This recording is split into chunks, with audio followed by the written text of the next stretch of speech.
আজকের গল্প গাছে কাঁঠাল গোঁফে তেল। গোপালের পাশের বাড়ির কর্তার নাম যাদব। তার বাড়ির উঠানে একটা কাঁঠাল গাছ ছিল। গাছটিতে প্রতি বছর বেশ বড় বড় কাঁঠাল হতো। প্রত্যেকটি কাঁঠাল মধুর মতো সুস্বাদু। গাছে একটি কাঁঠাল পাক ধরেছে, তার গন্ধে পাড়া মাত করে তুলেছে। গোপাল যাচ্ছিল যাদবদের বাড়ির সামনের রাস্তা দিয়ে। সে হঠাৎ দেখলে যাদব দাওয়ায় বসে এক বাটি সর্ষের তেল নিয়ে গোঁফে মাখাচ্ছে। তাই দেখে গোপাল জিজ্ঞাসা করলে, কি হচ্ছে যাদব ভাই?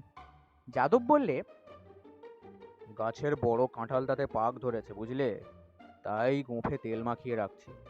কাল সকালে ওটাকে মুড়ি দিয়ে জলযোগ করব।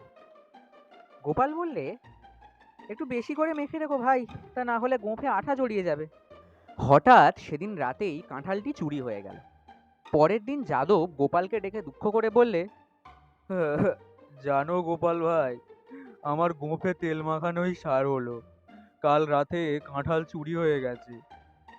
গোপাল কৃত্রিম দুঃখ প্রকাশ করে বললে, কি আর করবে দাদা, একেই বলে গাছে কাঁঠাল গোঁফে তেল।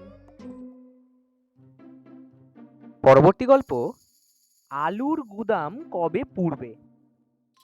একবার এক আলুর গুদামে আগুন লাগে। অনেক আলু পুড়ে নষ্ট হয়ে যায়। গোপাল তখন সেই পথ দিয়ে যাচ্ছিল। আলুর গুদাম পুড়তে দেখে কিছুক্ষণ দাঁড়ালো সেখানে। তারপর সামনে মুদির দোকান দেখতে পেয়ে একটু নুন চেয়ে নিয়ে একটা গাছতলায় বসে দিব্যি মজা করে গুদামের পোড়া আলু খেতে লাগলো। গোপাল যেখানটায় বসেছিল তারই কিছু দূরে একটি লোক মাথায় হাত দিয়ে বসেছিল।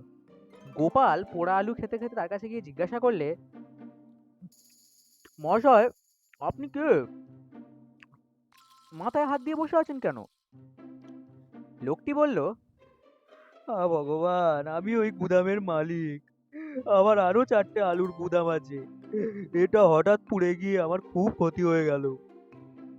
গোপাল পোড়া আলু নুন দিয়ে মেখে খেতে খেতে বললে, "ও, আচ্ছা, আপনার আরো 4টে আলুর গুদাম আছে বললেন না?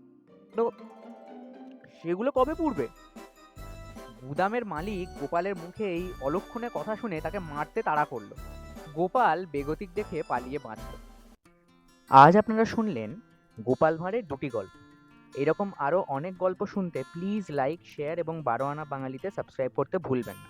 অনেক অনেক ধন্যবাদ।